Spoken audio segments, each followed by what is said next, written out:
Evangelho de João, capítulo 11, versículo 38.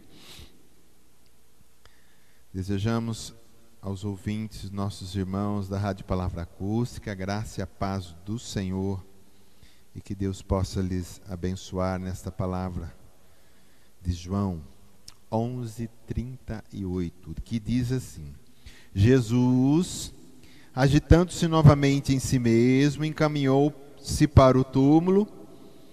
Era este uma gruta a cuja entrada tinha posto uma pedra. Então ordenou Jesus: tirai a pedra. Disse-lhe Maria, irmã do morto: Senhor, já cheira mal, porque já é de 4 dias. Respondeu-lhe Jesus: não te disse eu que, se creres, verás a glória de Deus? Tiraram então a pedra, e Jesus, levantando os olhos para o céu, disse: Pai, graças te dou porque me ouviste. Aliás, eu sabia que sempre me ouves, mas assim falei por causa da multidão presente, para que creiam que tu me enviaste. E tendo dito isto, clamou em alta voz: Lázaro, vem para fora. Saiu aquele que estivera morto, tendo os pés e as mãos ligados com ataduras e o rosto envolto no lenço. Então ordenou Jesus: desatai-o e deixai-o ir. Amém? Obrigado, Pai, por essa palavra. Que o teu Espírito Santo, que inspirou essa palavra, possa nos revelar, possa nos acrescer fé nessa noite, possa consolar os nossos corações com essa palavra poderosa, em nome de Jesus. Amém. Você pode se sentar.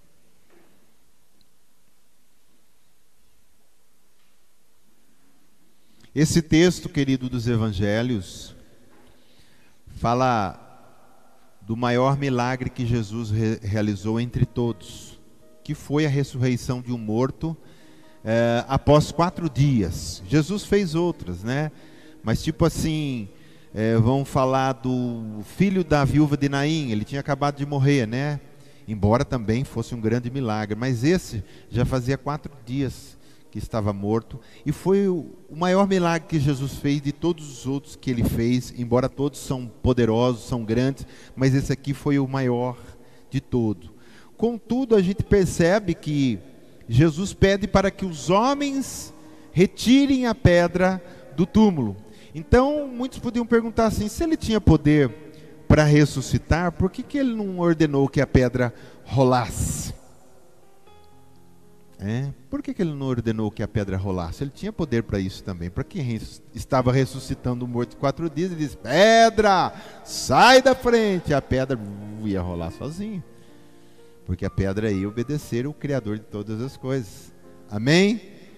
Mas o que nós entendemos aqui é que Jesus está querendo ensinar um princípio para nós, que nós, antes de Ele fazer o milagre na nossa vida, Ele precisa que nós tiramos a pedra da incredulidade que há entre nós e Ele.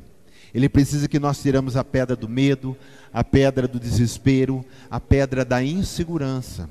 Porque enquanto essa pedra estiver entre nós e Jesus, nada vai acontecer na nossa vida.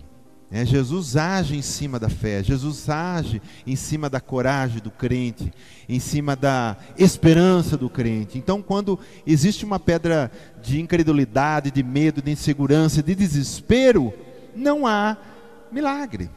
Então, Jesus, na realidade, estava ensinando um princípio ali: eu ressuscito o morto, mas vocês vão tirar a pedra. Enquanto essa pedra não tiver saído do caminho e a boca do túmulo não tiver aberta, eu não chamo o morto para fora. Então, muitas vezes nas nossas vidas acontece algo parecido, né? Nada ainda às vezes não acontece, muitas coisas podem não estar acontecendo, porque há uma pedra aí atrapalhando a nossa vida, e nós precisamos reconhecer essa pedra. Então, para Jesus, o maior milagre para Ele, olha, entenda, para Jesus, o maior milagre não foi a ressurreição do morto. Entendeu? Porque Jesus é todo poderoso, amém? Para Ele fazer qualquer tipo de milagre, impossibilidade, não existe, porque Ele é todo poderoso. O maior milagre que eu vejo hoje na vida de uma pessoa não é aquilo que Deus fez na vida dela, mas é a fé que ela teve para crer, esperar, não ter medo, não se desesperar no Senhor. Então Jesus, antes de fazer algo na nossa vida, para Jesus, não para nós. Para nós talvez seja, sei lá, um emprego, um casamento, algo que você pediu, né? Um milagre, uma cura. Talvez para nós seja isso, porque nós vamos focalizar nisso. Mas Jesus vai focalizar na pedra que nós tiramos da frente dele. Na experiência de fé que nós vamos ter de reconhecer e experimentar, dizer: este realmente é o Filho de Deus, é o Senhor dos Senhores, é o Rei dos Reis. Então, para Jesus, é essa a finalidade. Amém? Ele é todo poderoso ou não é? Sim ou não?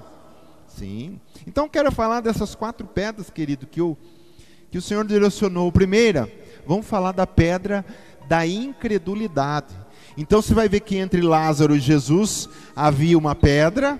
Então entre as nossas necessidades, os nossos milagres, aquilo que precisa acontecer na nossa vida em alguma área, pode existir uma pedra aí no meio. Então, e o diabo gosta muito dessa pedra aí, né? Você vai ver que o povo que foi chamado no deserto, Deus tirou eles do Egito, levou eles para o deserto. Do deserto eles já foram, depois de 2 anos, a conquistar a terra prometida. Mas ficaram rodando 40 anos no deserto até que eles morressem e uma nova geração entrasse. Por quê? Entre eles e a terra prometida, eles colocaram uma grande pedra, a pedra da incredulidade. Então você percebe que por causa da incredulidade, a terra ficou lá mais 40 anos, mas podia ter entrado muito antes. Então nós temos que rolar essa pedra. Não é Jesus que rola a pedra, quem rola somos nós. Quem tem que botar a fé, quem tem que botar a confiança. Eu vou colocar isso entre aspas, quem tem que arriscar somos nós, porque nós não arriscamos, é claro, mas eu quero dizer assim, quem vai é nós. Jesus não rola essa pedra da incredulidade, somos nós que rolamos. Ele só fica esperando: olha, que você tiver fé, eu faço o milagre, eu ajeito, eu conserto, eu renovo, eu restauro, porque eu posso todas as coisas. Amém? Eu sei que falar de fé é muito fácil, não é? Eu também sou ser humano, querido, né? Falar de fé é muito fácil, mas é na hora de colocar a fé em ação, de ver o quanto a gente tem vontade de rolar essa fé da incredulidade. É nessa hora que Jesus espera o maior milagre de nós. Tirar essa pedra da frente e dizer: Senhor, eu creio em Ti, eu sei que o Senhor pode, e fazer além do que estou pensando, além do que estou pedindo, além do que estou imaginando, além do que eu estou necessitando. E Ele tem poder para isso, como diz em Efésios 4:20. Amém, querido? Então somos nós que fechamos muitas vezes as portas entre Jesus e as nossas necessidades. Às vezes nem é o inimigo. O inimigo fechou. Não sei o que, não é. Às vezes é nós que fechamos com a nossa incredulidade. Nós dizemos: eu creio, mas lá no fundo nós não cremos. E Jesus não olha o que a gente fala da boca para fora e o quanto a gente gesticula com o corpo para fora, em cima de alguma coisa, orando, buscando. Ele olha o que está acontecendo lá dentro. E muitas vezes lá dentro não tem fé. Muitas vezes lá dentro não tem fé. E Jesus nunca pediu para ninguém uma fé gigantesca. Ele só diz assim: só não duvida. Ela pode ser do tamanho de um grão de mostarda, mas o problema não é no tamanho. O problema é se há dúvida ou não há dúvida. Se for do tamanho de um grão de mostarda, muito pequena a fé, ela não é muito grande, gigantesca, mas ali não houver dúvida, Deus pode fazer grandes coisas na nossa vida. Amém? Então essa dúvida ela tem que ser lançada, tem que ser rolada essa pedra da incredulidade. Então nós só precisamos crer. Amém? Esse é o maior milagre, crer sem duvidar. Aí no João que a gente estava, 11, a gente vê que sem fé não tem glória. Diz assim comigo: sem fé não há glória. Porque Jesus é que fala assim no versículo 40 do João 11. Respondeu-lhe Jesus: não te disse eu que, olha lá a condição, se creres, há uma condição, verás a glória de Deus. Então, a glória vem depois do se creres. E eu creio que Jesus nessa noite, porque Ele trouxe a palavra, Ele está fazendo essa mesma proposta para cada um de nós. Se creres, verás a glória de Deus. Profetize na vida do teu irmão que a palavra é boca de Deus. É Jesus falando de novo. Jesus vai falar através da sua boca para o teu irmão. Diz para ele: se creres, verás a glória de Deus. Amém?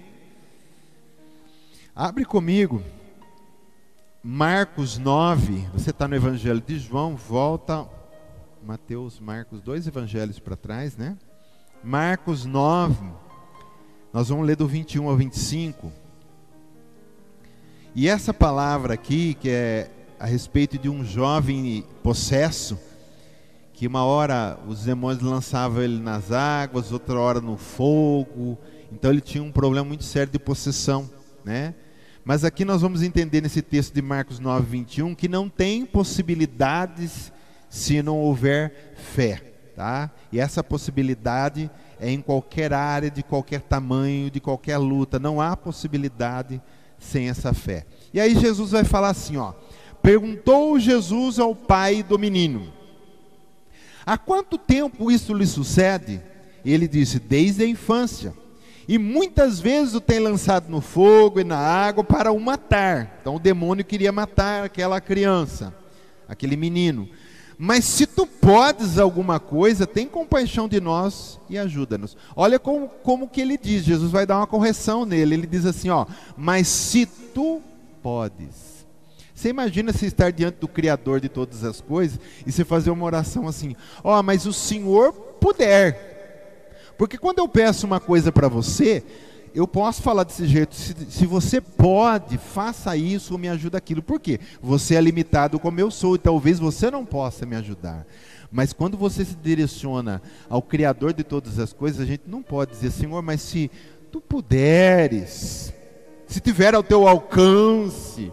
E não é assim que se ora. Porque ele diz aqui, ó: se tu podes alguma coisa, tem compaixão de nós e ajuda. Aí Jesus fala o quê?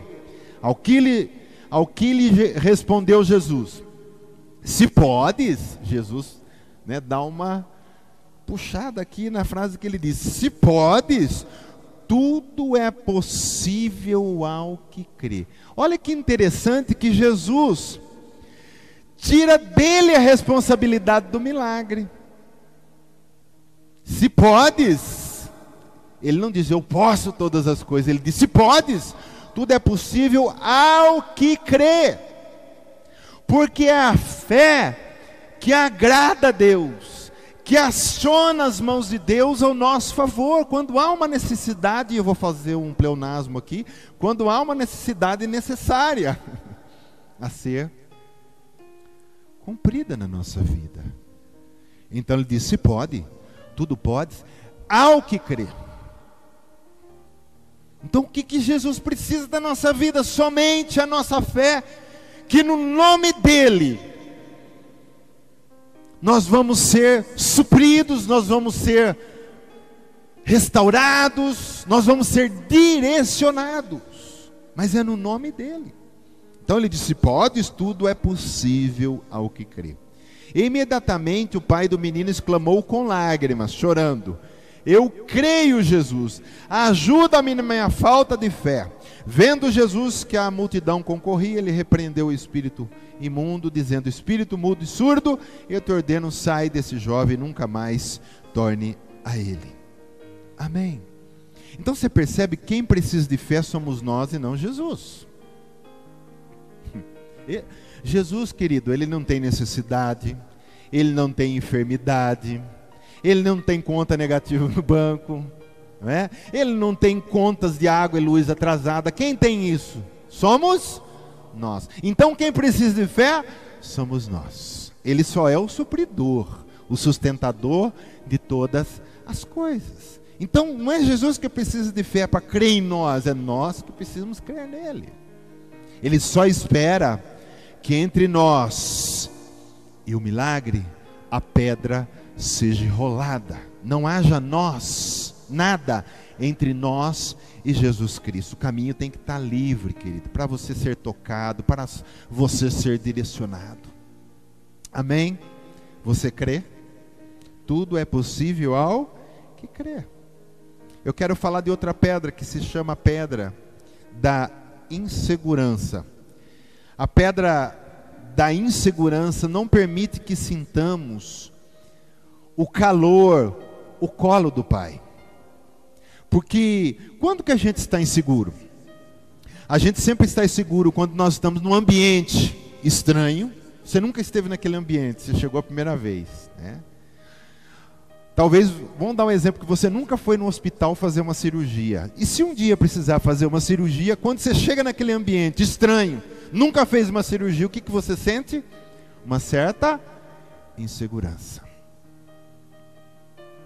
Então, insegurança fala disso, né? De situações que você nunca enfrentou. É a primeira vez que você vai enfrentar aquela. Você sente, humanamente falando, uma certa insegurança. Amém? Ou que você está num ambiente cheio só de pessoas estranhas. Você se sente inseguro. Mas entre nós, Jesus Cristo, não pode haver essa pedra de insegurança entre nós. Tem que estar esse caminho livre. Por isso a pessoa que nunca devemos deixar de estar é com o Senhor. Pessoas estranhas nos dão insegurança. Mas você nunca deve deixar de estar com o Senhor.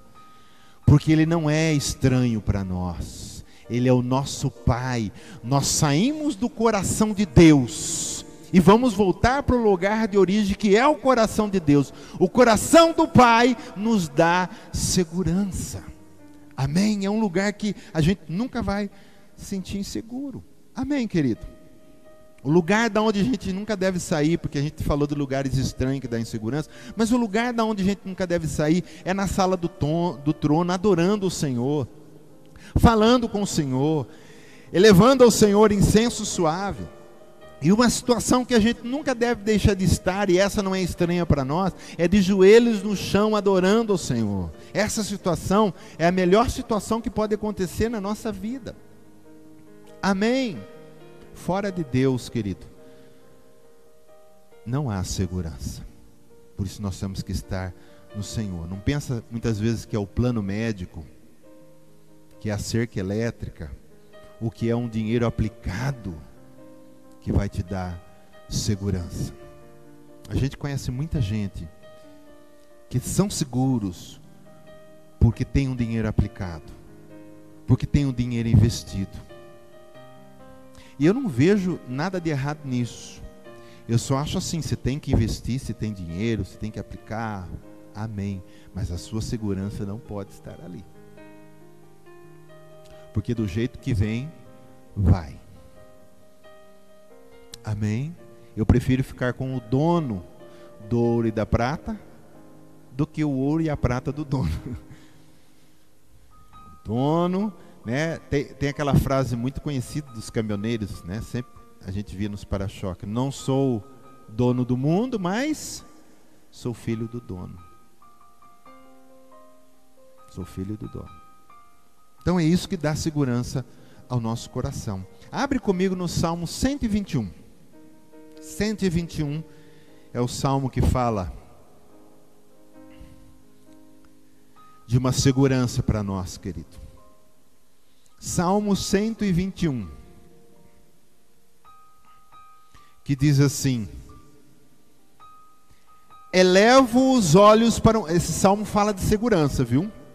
E também de insegurança, para a gente saber o que realmente vale. Elevo os olhos para o monte. De onde me virá o socorro? O meu socorro vem do Senhor, que fez o céu e a terra. Inclusive o monte que ele estava olhando lá para cima. Ele não permitirá que teus pés vacilem. Não dormitará aquele que te guarda. Ô querido, Deus monta uma guarita, Deus está de guarda. E Ele não dorme ao seu favor, para te guardar. E quando a gente está sendo guardado, a gente tem segurança. O Salmo 91 diz que anjos acampam ao nosso redor. Se há um acampamento ao nosso redor, como o inimigo vai chegar até nós? Nunca. Então Ele é nosso guarda, o Senhor. Não dormitará aquele que te guarda. É certo que não dormita, nem dorme o guarda de Israel. O Senhor é quem te guarda. O Senhor é a tua sombra, à tua direita. Se Ele é a tua sombra à tua direita, é porque você está encostado junto com Ele, porque a sombra dele está sobre você. Fala de alguém que está muito perto, o filho que está junto com o pai de mãos dadas. Então, se o sol está batendo aqui, bate no pai e a sombra do pai cobre o filho. Isso fala de segurança. O Senhor é quem te guarda, o Senhor é a tua sombra à tua direita. De dia não te molestará o sol, nem de noite a lua. O Senhor te guardará de todo o mal. De quanto mal o Senhor vai te guardar? De todo. Tá? Isso é para trazer segurança à nossa alma. Guardará a tua alma. O Senhor guardará a tua saída e a tua entrada. Quando você sai de manhã para trabalhar, Deus está guardando. Quando você volta à tarde, Deus está te guardando. Se você sai para uma viagem, Deus te guarda na saída e Deus te guarda na sua volta. Ele te acompanha o tempo todo. Isso nos dá segurança. Por isso que nós temos que rolar essa pedra da insegurança, que parece que estamos só, parece que estamos perdidos, parece que está tudo errado. O Senhor está conosco, amém? Desde agora e para sempre. Não existe, querido, aqui, sabe, não dá para ver insegurança nesse salmo. Esse é um salmo que quando a gente, porventura, for se sentir inseguro, lembra, Salmo 121, 121, é o número que você vai discar para que a tua alma seja fortalecida e dizer: eu creio, Senhor, o Senhor está comigo, amém? O João 10:11 não precisa abrir. Isso também nos dá segurança, saber que o grande pastor do rebanho está conosco, onde ele diz assim: eu sou o bom pastor. O bom pastor dá a vida pelas suas ovelhas. E então não tem lobo, não tem perigo, não tem nada que possa nos assustar, porque o nosso rebanho, o rebanho da igreja do Senhor, tem um sumo pastor que se chama Jesus Cristo, e Ele já deu a sua vida por nós. Ele já provou que Ele deu e ressuscitou e está à frente desse rebanho. Amém? Então, não precisamos, querido, viver uma vida se sentindo inseguros. Amém? Outra pedra que eu quero falar, de mais duas, é a pedra do medo. Diz assim comigo: medo. Então, medo também é uma pedra que, quando a gente precisa do milagre, sabe, se a gente tem medo, o medo impede que Jesus possa fazer algo para nós. O que Jesus espera?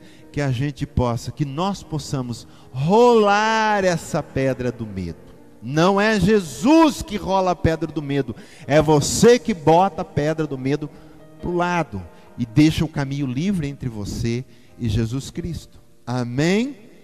Entre a filha de Jairo, que estava morta, e o próprio Jairo, seu pai, existia uma pedra ali de temor e de medo. Por isso, quando foram dar notícia para Jairo: não incomodes o mestre, a sua filha já morreu. O que esse pessoal estava fazendo no coração de Jairo? Colocando uma pedra entre ele e Jesus Cristo. Mas o Senhor disse para ele em Marcos 5,36: mas Jesus, sem acudir a tais palavras, disse ao chefe da sinagoga: não temas, não tenha medo, não tenha pavor, não fique aterrorizado. Esse é o sentido da palavra temas aqui nesse texto. Não fique apavorado. Foi Jesus quem disse, e disse assim: crê somente. Tire a pedra e apenas creia. Pedra do medo. E vamos falar a verdade, uma coisa que o ser humano adquiriu por causa da natureza caída que nós herdamos de Adão, falando do humano, uma coisa que as pessoas mais têm, principalmente na nossa geração, é o medo. Medo de tudo. Medo que eu não vou passar na faculdade, medo que o curso que eu estou fazendo é errado, medo que o serviço eu vou ser mandado embora. Porque se você é crente, você está trabalhando numa empresa, e de repente você ficou sabendo que tem uma lista para ser mandado embora, querido, descansa no Senhor. É Ele que te sustenta, não é o patrão. patrão é apenas alguém que está sendo usado. Mas se aquela porta fechar, você pode ter certeza que Deus já abriu outra, porque Deus sabe que você precisa. Mateus 6 fala sobre isso. Os pardais têm o que comer, as plantas vestem as roupas mais lindas, e nós somos o filho do Pai. Será que o Pai não se preocupa mais conosco do que com as coisas que Ele criou? Amém? Então não tem que ter medo. Não tem que ter medo. Não é o presidente da república, querido, que nos sustenta. Não é o prefeito, não é nada. Todos eles também são usados por Deus e temos que orar por ele. Mas a gente tem que chegar a um ponto de dizer, não é essas pessoas. É Deus. Nós vemos tanto no Velho Testamento como no Novo, homens dizendo para governadores e autoridades, se Deus não te coloca aí, você não estava aí. Você não estava aí. Amém? Então, o que sobra para nós, e é o que é mais importante, é o Senhor, não precisamos temer. Amém, querido? Por isso que no Apocalipse 21:8, o primeiro da lista que vai para o inferno diz assim: quanto porém aos covardes, aos que têm medo, aos que fogem, aos que não assumem Jesus Cristo, aos que não trabalham para o reino, porém aos covardes, a parte que lhes cabe é o lago que arde com fogo e enxofre. O primeiro da lista é quem tem medo. Amém? Então nós não precisamos mais viver atemorizados. O medo é como uma camisa de força, querido, que não permite que caminhamos para a vitória, para aquilo que o Senhor tem para fazer em nossas vidas e na vida dos irmãos, para a glória do nome de Jesus. Então quando a gente começa a ficar com muito medo, é como se uma camisa de força fosse colocada em nós, a gente não vai para lugar nenhum. Então vamos pedir ao Senhor que nós sejamos libertados do medo, porque a nossa segurança é o Senhor. Amém? Você está entendendo? Glória a Deus.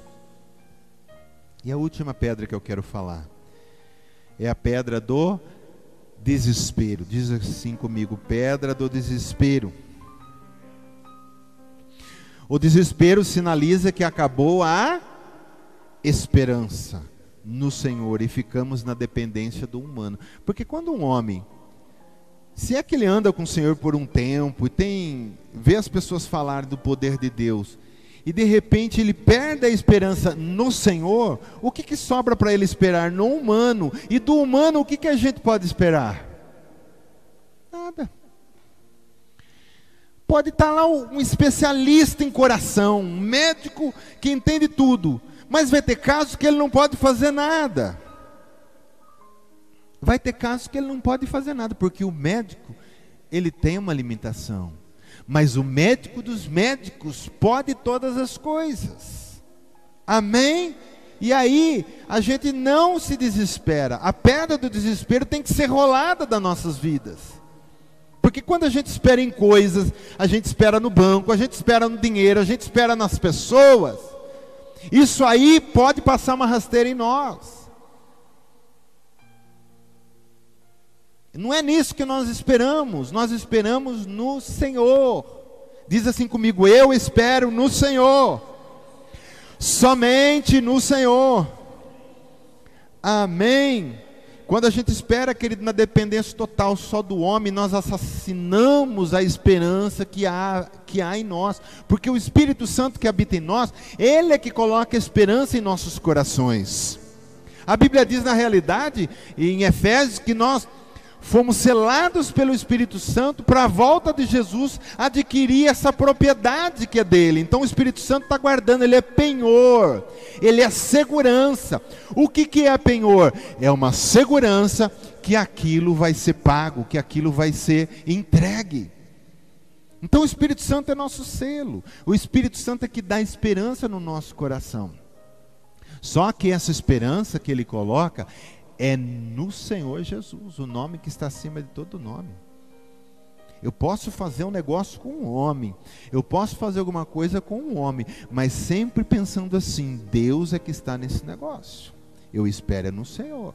E se não for da vontade do Senhor, o Senhor não vai permitir. É essa que tem que ser sempre a nossa oração. Estar sempre esperando no Senhor. Não tem a frase que todo mundo diz? A esperança é a última que morre. Mas ela morre. Ela pode morrer. É a última que morre, mas pode morrer. Então nós temos que ir até o fim. Sempre esperando no Senhor. Não espera de coisas, querido. Espera no Senhor. O Senhor é que move as pessoas. O Senhor é que muda. O Senhor é que coloca a pessoa certa, na hora certa, coisas certas, na hora certa, situações certas, na hora certa. Ele nunca nos abandona. Então, a minha esperança é nele. E não importa do jeito que ele esteja fazendo. Eu continuo esperando nele, porque ele sabe o que ele faz. Glória a Deus. Então o que a gente entende? Como essa aqui é a última pedra que eu estou falando, vamos só ver aqui uma coisa que gera outra, ó. Pai, filho, neto e bisneto. Olha aqui que legal. A incredulidade, ela gera, nós já vimos, insegurança. Porque quando você não tem fé, você fica inseguro. A insegurança gera o medo. E o medo gera desespero. Quem tem medo acaba ficando desesperado. Isso é lógico.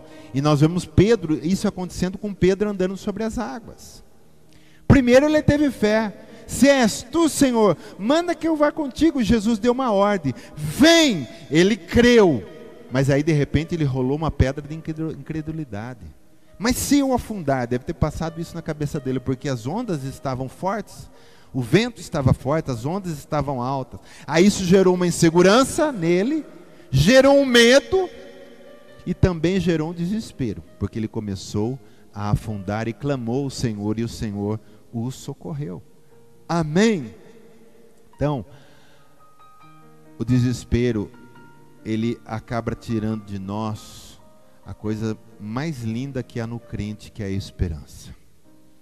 É quando você encontra alguém que pode estar naquele momento com uma dificuldade, ele diz, não, mas vai dar certo em nome de Jesus.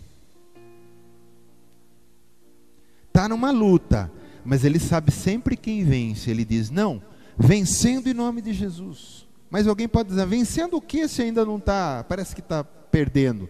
Não, querido, como é que eu posso dizer, a vitória, ela só vem quando o inimigo está no chão. Davi desceu, eu tenho certeza que ninguém botou fé naquele menininho que pegou as suas pedras, aquele jovenzinho, e foi diante do Golias. Ó, o seu coração, eu venho a ti, ele disse para o Golias, em nome do Senhor dos Exércitos. O que é isso? Isso fala de alguém que tinha esperança no Senhor, não estava desesperado. Então, a gente sempre tem que falar naquilo que a gente crê, que a gente não pode falar daquilo que nós não cremos. Vencendo em nome de Jesus, vai dar certo em nome de Jesus. Se o filho fala para a mãe, mãe, você acha que eu passo? Ou mãe, você acha que vai dar certo? Você fala, já deu em nome de Jesus. Amém? O Senhor tem o melhor para você. E aí nós não entramos em desespero, porque quando a gente não tem também essa fé, é claro, tudo começa com a fé, mas se falhar lá, vem tudo isso que nós estamos vendo aí. Aí a pessoa entra em desespero. Porque se não espera no Senhor, está lascado. Você está entendendo, querido? Olha, só para a gente encerrar, eu vou ler para você essa passagem que está em 1 Samuel 30, versículo 4, porque a gente vai entender que todo desesperado sempre vai ser um desanimado, né? Se está desesperado, a pessoa é desanimada. Mas olha lá o que aconteceu. Davi com seus homens tinha saído para uma guerra, e voltando, eles voltaram para a cidade de Ziclag, e quando chegaram lá, já chegando eles viram fumaça e a cidade toda queimada. Chegaram lá, suas mulheres não estavam lá e nem os seus filhos. E aí diz que esses homens choravam, e eu quero ler o texto para você. Então Davi e o povo que se achava com ele ergueram a voz e choraram, até não terem mais forças para chorar. Eu não sei se aqui alguém já chorou até não ter mais força para chorar, mas você deve entender o que é se você nunca chorou assim. até você não ter mais, você nem tem força mais para chorar, a alma já estava destruída. Aí diz assim no versículo 5: também as duas mulheres de Davi foram levadas cativas, Aionã e Abigail. Davi muito se angustiou, pois o povo falava em apedrejá-lo, porque todos estavam em amargura, cada um por causa dos seus filhos e de suas filhas. Olha o que diz aqui, ó. Porém, Davi se reanimou no Senhor seu Deus. Diz assim comigo: porém, Davi se reanimou no Senhor seu Deus. Ó, eles estavam em desespero, por isso que eu disse, todo desesperado é um desanimado. Mas aí, Davi se reanimou, e quando a gente se reanima no Senhor, a esperança vem de volta. Porque ele chorou como humano, ele chorou como alguém que tem uma alma e sentimento, mas aí, quando ele não tinha mais força para chorar, ele parou e disse: espera aí, esse Deus até agora tem me dado vitória. E isso aconteceu bem depois do Golias, querido. Ele já estava bem lá na frente. Ele deve ter lembrado: eu derrubei um gigante com uma pedra. O que será que o Senhor não pode fazer mais? E ele se reanimou no Senhor. Pegou os seus nomes, foram atrás, trouxeram todas as mulheres, as crianças e ainda os despojos para a cidade de Ziclag. Amém? Você está entendendo? Então o que acontece? A nossa alma, ela desanima muito fácil. A nossa alma, ela é sensível, né? Nós temos emoções, nós temos os compartimentos dentro de nós que têm emoções. Muitas vezes é tristeza, desespero, desânimo, e vai um monte de coisa aí. Mas aí a gente tem que se reanimar no Senhor. É aquela hora que a gente vai para o chão, que a gente vai para o joelho, que a gente chora, a gente busca no Senhor. E aí aquele desespero todo vai embora, porque o Senhor, toda vez que alguém busca Ele parece que Ele vem assim, Ele dá um abraço, Ele coloca algo no teu coração, você sente queimar de novo, você sente ânimo, você se levanta totalmente restaurado. Aí não importa, querido, o que tem acontecido. Aqui não importava o tamanho do exército que Davi precisava ir atrás, não importava o que ia acontecer. O que ele esperava era no Senhor: o Senhor está comigo, e eu vou atrás e vou trazer as minhas mulheres de volta. Glória a Deus. Amém. Então, concluindo, querido, se a gente quiser ver a mão de Deus agindo por nós, vamos tirar essas pedras da nossa vida: a pedra da incredulidade, a pedra da insegurança, a pedra do medo e a pedra do desespero. Jesus não chamou o morto para fora, sem antes o homem tirar a pedra.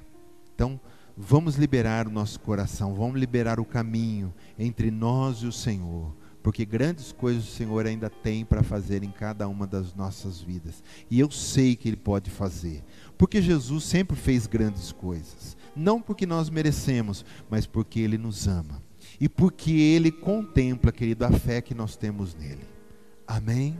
O Senhor contempla a fé que nós temos nele, a fé que até Ele deu para nós, mas é nós que exercemos essa fé, e vamos colocar a nossa fé em ação, não só para coisas físicas, não só para coisas palpáveis, mas também para coisas espirituais. Vamos crer que o Senhor tem grandes coisas para fazer por cada um de nós. Amém?